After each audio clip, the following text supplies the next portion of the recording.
Boa noite. Boa noite. Dia de São Francisco de Assis, o santo da natureza. Santa Sé anuncia adesão à Convenção das Nações Unidas sobre mudança do clima e ao Acordo de Paris. Vaticano lança documentário para refletir sobre o poder da humanidade para travar grave problema da crise ecológica. Missas e bênção dos animais marcam o dia de São Francisco, num dos santuários mais antigos de São Paulo. Em Sergipe, a espiritualidade de São Francisco conduz a missão dos frades capuchinhos. Mercado financeiro opera em alta com eleição em segundo turno. Na intenção de oração para outubro, o Papa reza para que a igreja viva mais a sinodalidade.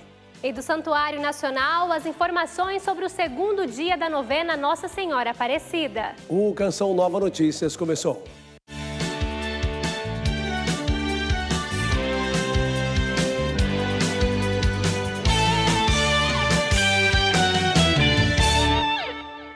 Bom dia em que a igreja celebra São Francisco de Assis. O cardeal secretário de Estado do Vaticano, Pietro Parolin, anunciou que a Santa Sé, em nome do Estado da Cidade do Vaticano, aderiu à Convenção das Nações Unidas sobre mudança do clima, adotada em 1992, e ao Acordo de Paris, assinado em 2015. O documentário A Carta, que trata da encíclica Laudato Si do Papa Francisco, foi lançado no Vaticano. O filme tem a participação do Santo Padre e reflete o poder da humanidade para travar a crise ecológica. Desde que a encíclica foi criada, há 7 anos, a crise ambiental ficou mais grave.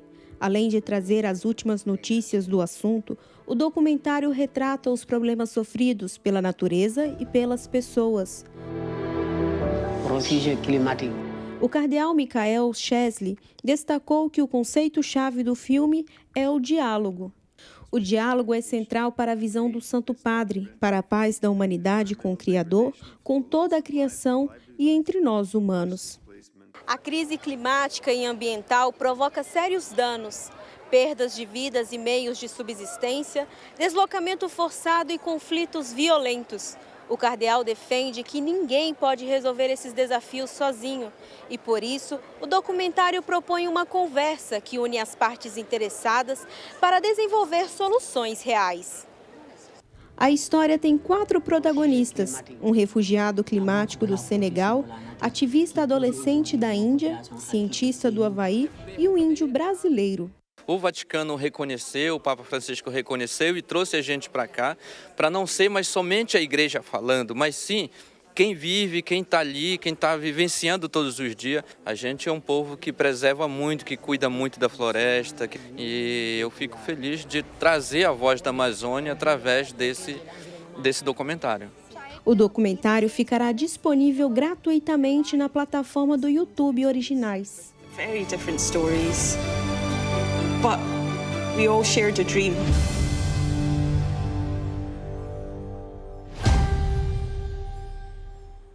Vale a pena conferir.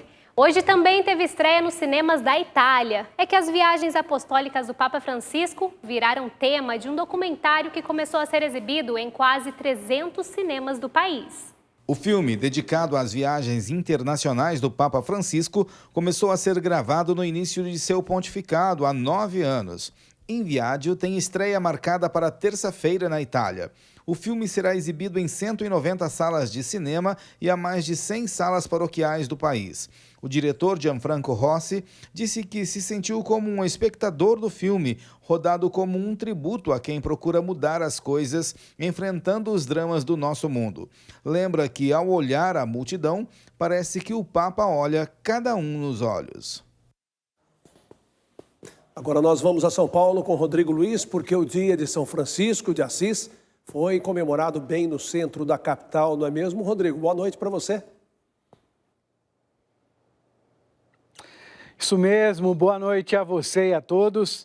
Há 796 anos acontecia o sepultamento de São Francisco de Assis, por isso hoje a Igreja Católica comemora o dia do santo italiano, que é padroeiro da ecologia. Nossa equipe foi a um dos santuários mais antigos da cidade conferir a festa de São Francisco. Filho de um rico comerciante, Francisco queria ser importante, por isso foi enviado à guerra. lá adoeceu e teve uma visão com o Senhor.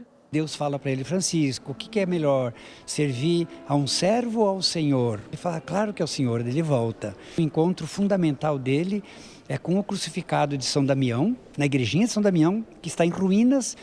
E aí ele ouve do crucificado: Francisco, não vês que minha casa está em ruína? Restaura minha casa.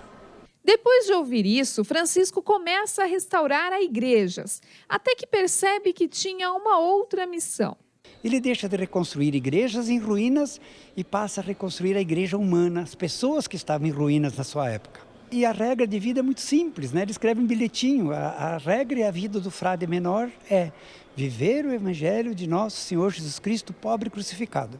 Ao longo do tempo, São Francisco foi conquistando seus seguidores, pregando a paz, o bem e o amor à natureza. São Francisco é conhecido como padroeiro da ecologia, por isso ao longo de todo o dia aqui no Convento e Santuário de São Francisco, os animais estão sendo abençoados. O cântico das criaturas diz: louvado seja o meu Senhor pela irmã água. Se Deus fez a mim e fez a água, eu e a água somos irmãos. A relação de Francisco com a natureza, com as criaturas, é fraterna, é de irmão, não é de usar. Então, por isso ele é o padroeiro da ecologia. Para seguir os passos de São Francisco, os frades do Convento e Santuário Franciscano em São Paulo praticam o amor e a caridade. Sempre houve a porta dos pobres, assim era chamada, né? Hoje também, mais ou menos no mesmo lugar, 1.200 quentinhas são distribuídas para as pessoas que estão vivendo na rua, vivendo em torno do convento aqui. Mas também aqui é um grande santuário penitencial. É um santuário, Dom Paulo Evaristo Arnes, né? Ele sempre dizia assim que o Convento de São Francisco era o confessionário de São Paulo. E por intercessão de São Francisco, o Senhor te abençoe, te guarde e te proteja, em nome do Pai, e do Filho, e do Espírito Santo. Amém. E viva São Francisco! Mudando agora de assunto, o padre Marcelo Rossi anunciou hoje o falecimento do pai dele, Antônio Rossi. Nas redes sociais, Padre Marcelo compartilhou algumas fotos ao lado dele, em que sua mãe Vilma também aparece. No Instagram escreveu: Pai, te amo, até mais tarde, na eternidade. Maria passa à frente. Antônio Rossi tinha 81 anos, enfrentava um câncer e há dias Padre Marcelo vinha pedindo orações por ele. O sepultamento foi hoje de manhã em Itupeva, São Paulo. Uma outra notícia: o IBGE, Instituto Brasileiro de Geografia e Estatística, anunciou que o encerramento da coleta de dados do Censo Demográfico de 2022 está previsto para dezembro e não mais outubro. A mudança foi necessária por causa da falta de recenseadores. As informações com o Sidney Fernandes. Desde o início da coleta de dados para o Censo 2022, 104 milhões de brasileiros foram contatados pelo IBGE. Isso equivale a 48% da população brasileira, estimada em 215 milhões. Cerca de 95 mil recenseadores estão visitando as residências. É a metade do número de vagas previstas no início da operação. O IBGE está enfrentando dificuldades para preencher vagas de recenseador em alguns locais do país, o que tem provocado atraso na pesquisa. O prazo para a conclusão das visitas domiciliares do Censo 2022, que era 31 de outubro, foi ampliado para o início de dezembro. O estado mais adiantado é o de Sergipe, seguido por Rio Grande do Norte e Piauí. Já Mato Grosso, Roraima e Acre são os estados com o menor percentual de setores trabalhados. São dois tipos de questionário aplicado, um mais simples e outro ampliado. 88% dos domicílios responderam o básico e 12% o questionário ampliado. De São Paulo, Sidney Fernandes, para o Canção Nova Notícias. Obrigado, Sidney. Vamos falar agora de futebol. Falta pouco mais de um mês para a Copa do Mundo e a FIFA anunciou que 2.700.000 ingressos foram vendidos para os jogos no Catar. O evento acontecerá entre 20 de novembro e 18 de dezembro. O Brasil é o 9º país que mais adquiriu bilhetes, com um total de quase 40 mil ingressos. Os países que lideram o ranking com maior venda são, obviamente, o Catar, com quase 1 milhão. Em seguida, vem os Estados Unidos e a Arábia Saudita. Só para a gente ter uma ideia dos valores, para a final, os ingressos podem custar o equivalente a R$ 7.500. melhor assistir em casa, né? 5 dias depois da passagem do furacão Ian pelos Estados Unidos, um rastro de destruição pode ser visto na Flórida e nas Carolinas do Sul e do Norte. Pois é, o furacão tornou-se uma das tempestades mais fortes a atingir o continente norte-americano. 103 pessoas perderam a vida e as autoridades da Flórida não têm certeza de quantas pessoas estão desaparecidas. Comunidades inteiras à beira-mar inundadas. Altas ondas destruíram vários prédios. Ventos de até 240 km por hora. Pelo menos 45 mil propriedades sofreram algum dano, com a passagem do furacão classificado como categoria 4. O fenômeno tirou a vida de 103 pessoas, a maioria na Flórida. Em todo o estado, 600 mil residências e empresas ficaram sem energia elétrica. Cerca de 90% de Fort Myers Beach, uma cidade do sudeste da Flórida, foi destruída. Thomas conta os prejuízos. Os pisos estão arruinados, as paredes caíram, os tetos caíram. O nível da água está acima do telhado. A casa toda está destruída. Isso é tudo o que poderíamos salvar. Esta é a nossa vida. Questionado sobre a demora na retirada dos moradores, o governador da Flórida, Ron DeSantis, disse que as ordens de retirada foram dadas. Foi sim, isso foi resolvido. O condado de Lee explicou o que eles fizeram. Eles passaram as ordens para isso, disse DeSantis. Muitos perderam tudo, outros encontraram pequenas recordações para sobreviver. Jack Ocanas agradece por mais um dia. Recolhe lembranças da pequena comunidade varrida pelo Ian. Este colar, por exemplo, enquanto estava limpando aqui, pensei, é agora meu colar, furacão. Tem uma memória afetiva, pode não ter muito valor monetário, mas para mim sempre terá. Isso significa muito. Quase uma semana depois da tempestade, ainda há muito o que fazer. As casas continuam em condições precárias e vazias. Muitos temem nunca mais poderem voltar. Nós não queremos sair, porque é tudo o que nos resta. Uma vez que partimos, não podemos voltar. Perdemos tudo, mas todos nós estamos conseguindo receber roupas. Pois bem, aqui no Brasil, algumas cidades do sul de Minas Gerais foram surpreendidas por chuva forte de granizo que deixou as ruas cobertas por gelo, telhas de casas perfuradas na tarde desta segunda-feira. Motoristas se assustaram enquanto trafegavam pela rodovia Fernão Dias. A via estava totalmente esbranquiçada pelo gelo, parecia impossível de transitar. Agora, para quarta-feira, vemos um cenário ainda de chuva em grande parte do país. Aqui no Sudeste, Rio de Janeiro, Minas Gerais e na região da capital Capixaba, haverá chuva forte e intensa. Em São Paulo, perde força, mas há previsão de pancadas de chuva em algumas áreas do estado. As temperaturas seguem amenas com registro no Rio de Janeiro, mínima de 18 graus pela manhã e ao longo do dia não passa dos 24 graus. As pancadas mais frequentes com grandes volumes seguem também pelo centro-oeste, interior da região sul, em Roraima e de forma passageira no leste e sul da Bahia. E dia ensolarado no Nordeste, em Tocantins, leste do Pará e nas capitais do Sul, elevando as temperaturas. Em Salvador, a máxima atinge 28 graus e em Porto Alegre, 24 graus. Reinaldo, a frente fria ainda mexe com o tempo no país amanhã. Pois é, o Papa Francisco tem advertido reiteradamente para os cuidados que a humanidade deve ter com o meio ambiente, com a casa comum. Cerca de 12 municípios do litoral de Pernambuco e Alagoas têm novamente o desafio de remover as manchas de óleo na praia que espantam turistas e preocupam autoridades e ambientalistas. O Instituto Chico Mendes e CMBio foi informado da presença de novas manchas de óleo na reserva extrativista marinha da Lagoa Jequiá, em Pernambuco. Imediatamente, equipes da prefeitura local, do IBAMA e também da Marinha do Brasil foram acionadas para a limpeza da área. Há um mês, o Instituto tem realizado monitoramento da Unidade de Conservação Federal 3 vezes por semana. Até o momento foram detectados fragmentos isolados. No último final de semana, por exemplo, 12 municípios foram atingidos por fragmentos de óleo na área de proteção ambiental Costa dos Corais, Um mutirão foi formado para a limpeza em Tamandaré, em Barreiros, também em Barra de Santo Antônio. Todos esses locais são turísticos. Por exemplo, em Tamandaré foi coletada cerca de 1 tonelada de óleo. Em Japaratinga, 200 quilos. Em Paripoeira, que é uma praia de Alagoas, 8,5 quilos.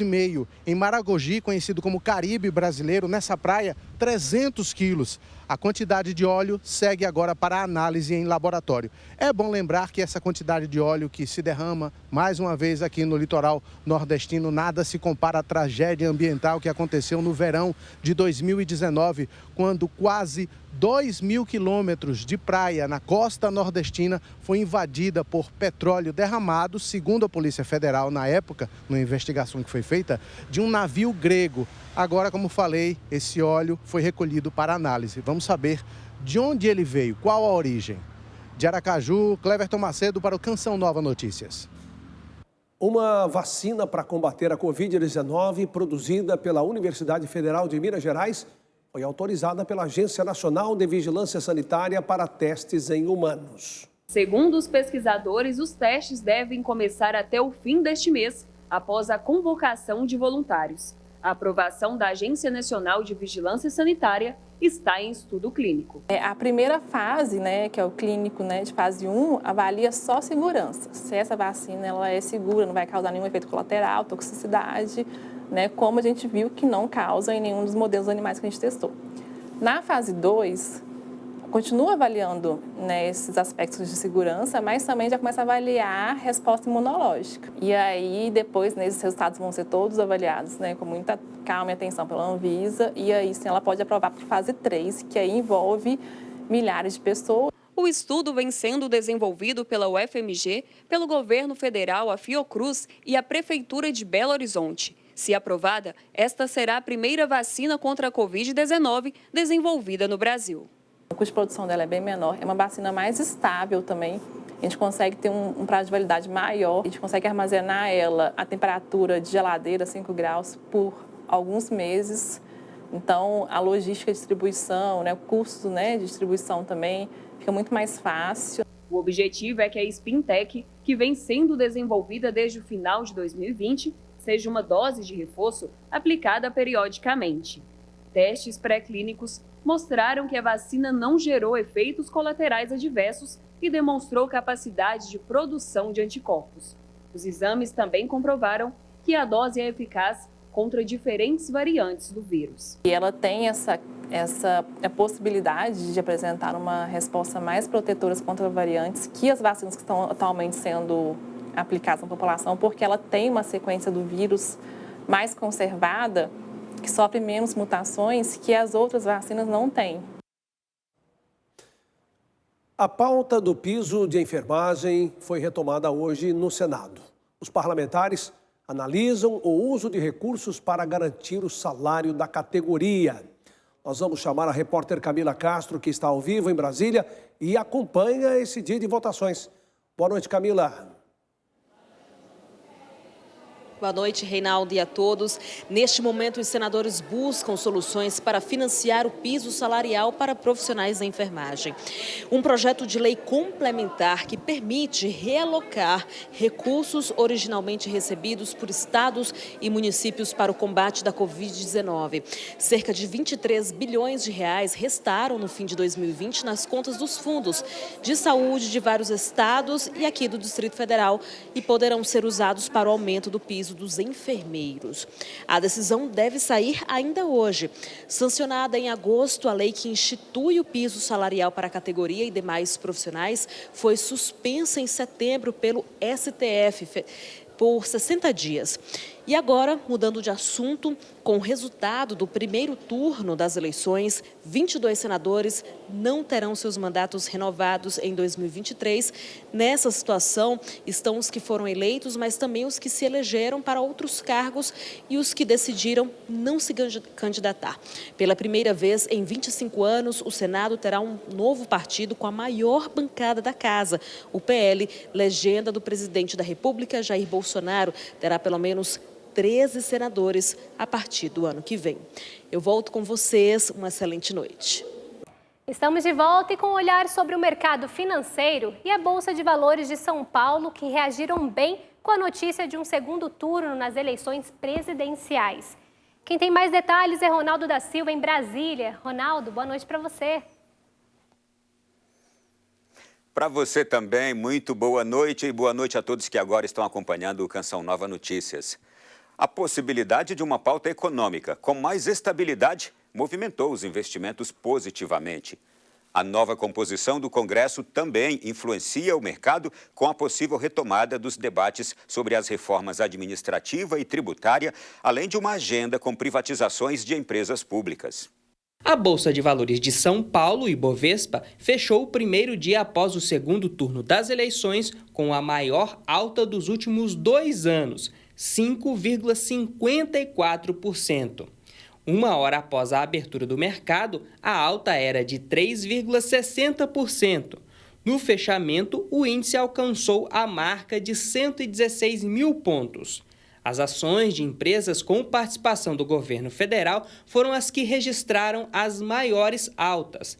A Petrobras subiu 7,99% e o Banco do Brasil 7,63%.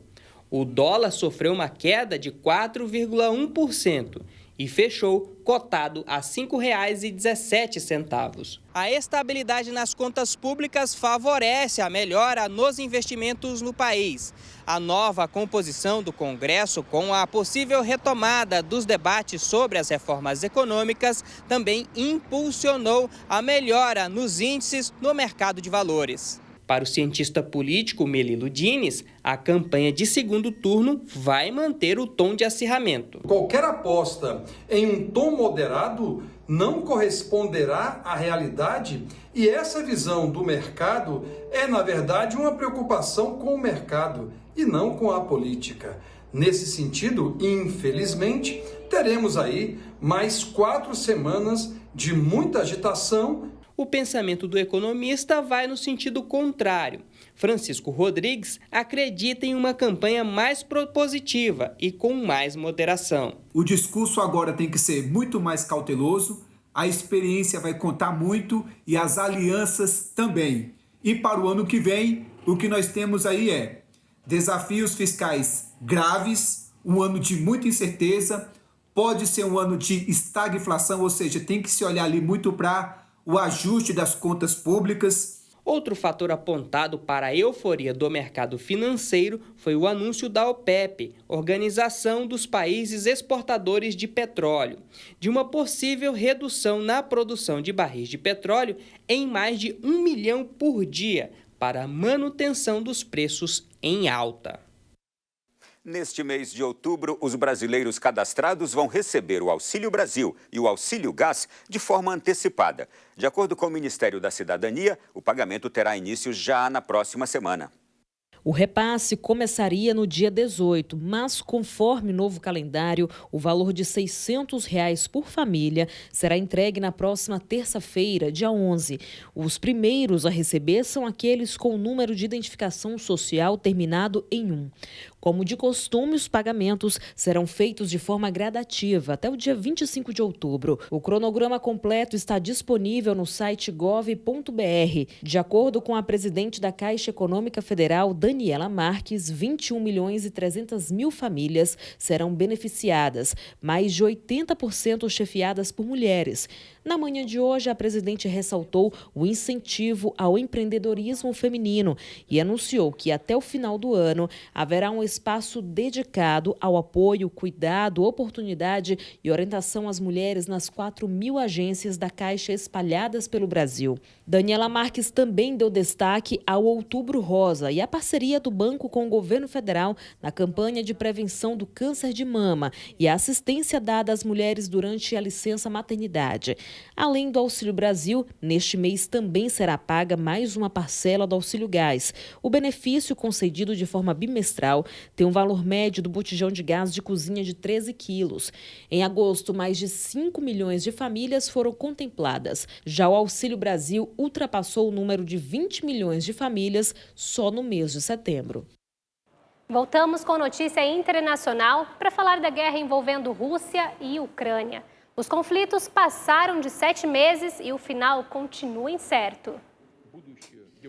A legislatura da Rússia iniciou ontem o processo de aprovação da iniciativa do presidente Vladimir Putin de anexar ao país 4 partes da Ucrânia. O fato deve ocorrer apesar do Kremlin não ter total controle dessas regiões e não ter estabelecido os limites exatos dos territórios. A chefe da Comissão Europeia, Ursula von der Leyen, se pronunciou sobre o fato nas redes sociais. A anexação ilegal proclamada pelo presidente russo não mudará nada. Todos os territórios ocupados ilegalmente por invasores russos serão terras ucranianas e sempre farão parte dessa nação soberana. As forças russas sofreram uma série de derrotas no leste da Ucrânia, e uma delas na cidade de Liman, ponto estratégico para a ofensiva do país, um dia após a anexação de Moscou, a região que foi declarada ilegal pelo Ocidente. A mídia estatal Rússia 24 informou que a retirada ocorreu pelo uso de artilharia fabricada no Ocidente e inteligência dos países da Aliança do Atlântico Norte. Mesmo com muitas fugas, a Rússia mobilizou até o momento 200 mil reservistas. No total, 300 mil foram convocados. O país divulgou que estão sendo treinados para lutar em ambiente que ocorra guerra nuclear, química ou biológica. Já o desejo da Ucrânia em se juntar à OTAN parece cada vez mais próximo. Uma pesquisa com sede em Kiev apontou que 83% dos ucranianos aprovam a União à Organização do Tratado do Atlântico Norte. Em novembro de 2021, 55% da população apoiou a adesão ao bloco, o que mostra a mudança de opinião pública desde a invasão da Ucrânia pela Rússia. Divulgada ontem a mensagem de vídeo do Papa Francisco com a intenção de oração para o mês de outubro, o pontífice pede que a igreja seja aberta a todos e que viva cada vez mais a sinodalidade.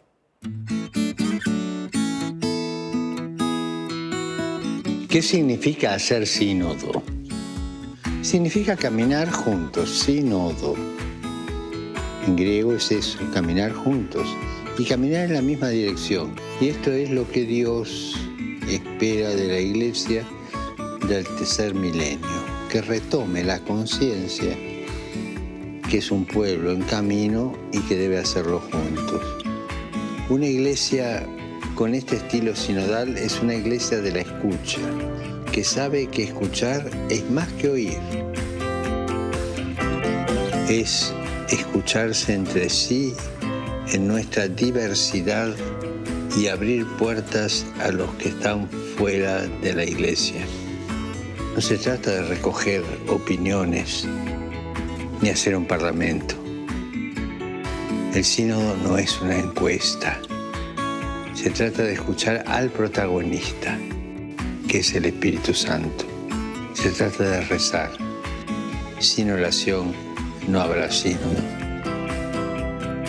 Aprovechemos esta oportunidad para ser una iglesia de la cercanía, que es el estilo de Dios, la cercanía. Y demos las gracias a todo el pueblo de Dios, que con su escucha atenta está recorriendo un camino sinodal. Recemos para que la iglesia, fiel al Evangelio y valiente en su anuncio, viva cada vez más la sinodalidad y sea un lugar de solidaridad, de fraternidad y de acogida. O Senado acabou de aprovar o projeto que destrava recursos nos estados para financiar o piso da enfermagem. A lei que fixou em R$ 4.750 o valor do piso nacional de enfermeiros dos setores público e privado foi aprovada pelo Congresso Nacional e sancionada pelo Palácio do Planalto. Vamos falar agora de São Francisco de Assis, um dos santos que mais influenciaram os cristãos com seu jeito radical de viver o Evangelho. São Francisco de Assis inspirou diversas congregações religiosas. Nossa equipe em Aracaju mostra como a presença dos frades capuchinhos impactou positivamente a vida dos sergipanos. A construção da igreja dedicada a São Judas Tadeu foi um fato marcante para Aracaju. O estilo acolhedor dos frades capuchinhos deu vida à zona oeste da capital sergipana. Em torno da igreja cresceu o bairro América. Há 60 anos chegaram os primeiros missionários, Frei Miguel, Frei Faustino, construíram primeiro uma parte do convento, depois outra parte, em seguida a igreja, o Santuário de São Judas. O Frei Miguel, citado pelo pároco, ajudou a construir a igreja. Ele faleceu aos 104 anos e, após sua morte em 2013, logo se espalhou a fama de santidade. Inclusive, seu processo de beatificação já começou. É um exemplo de vida franciscana que suscita novas vocações. Eu faço parte da Ordem Franciscana Secular, que é o ramo leigo da família franciscana. Temos os frades, que é a primeira ordem, as freiras, a segunda ordem, as clarissas, e temos a terceira ordem leiga, chamada OFS, Ordem Franciscana Secular, da qual eu faço parte. Acolher os mais pobres é a maior marca do estilo de vida franciscana. Os capuchinhos têm compromisso diário com as famílias carentes do bairro. Nós atendemos em cerca de 60 famílias cadastradas, que recebem aqui toda semana o pão de Santo Antônio, cestas básicas, com parcerias com outras empresas, outros segmentos. A gente também consegue dar outras coisas em gênero alimentício para essas pessoas. Aqui nós atendemos também 2 turmas de reforço escolar de crianças, né, em parceria com o SESC. Temos grupos de idosos. Aqui na nossa igreja funciona também a polícia comunitária, né, os alcoólicos anônimos. Então tem toda essa parte social que envolve a Igreja dos Capuchinhos. O sistema de comunicação está a serviço do anúncio do Evangelho 24 horas por dia. Para levar adiante este compromisso com você, a Canção Nova conta com a contribuição de milhares de pessoas através da campanha do projeto Dai-me Almas. Vejam só, estamos com 6% de nossa meta na campanha do projeto Dai-me Almas nesse início de outubro. Ajude a promover o bem. E obrigado por abraçar essa missão com a Canção Nova. A gente fala agora da Festa da Padroeira do Brasil, porque a novena preparatória entrou no 2º dia. De Aparecida, a repórter Elaine Santos traz as informações. Quando outubro chega, Aparecida é destino certo, ainda mais sem restrições. Pelas estradas, aqui mesmo no santuário, a gente vê muitas demonstrações de fé. A expectativa da Polícia Rodoviária Federal é que 60 mil romeiros façam a peregrinação a pé pela rodovia Presidente Dutra, que dá acesso à casa de Nossa Senhora. De longe, de perto, quem não tem motivo para agradecer ou até mesmo pedir, não é mesmo? E sobre esse assunto eu conversei com o cardeal Dom Leonardo Steiner, arcebispo de Manaus. Maria é aquela que participou da intimidade de Deus. Ela nos trouxe a salvação, nos trouxe o Redentor. Ela participou do mistério da salvação. Ora, ela nos oferece esse mistério e nós queremos participar desse mistério, desse anúncio desse reino de Deus. Ela participou das dores humanas e nos ensina que nós devemos também participar das dores humanas, porque elas podem ser redentoras quando transformadas.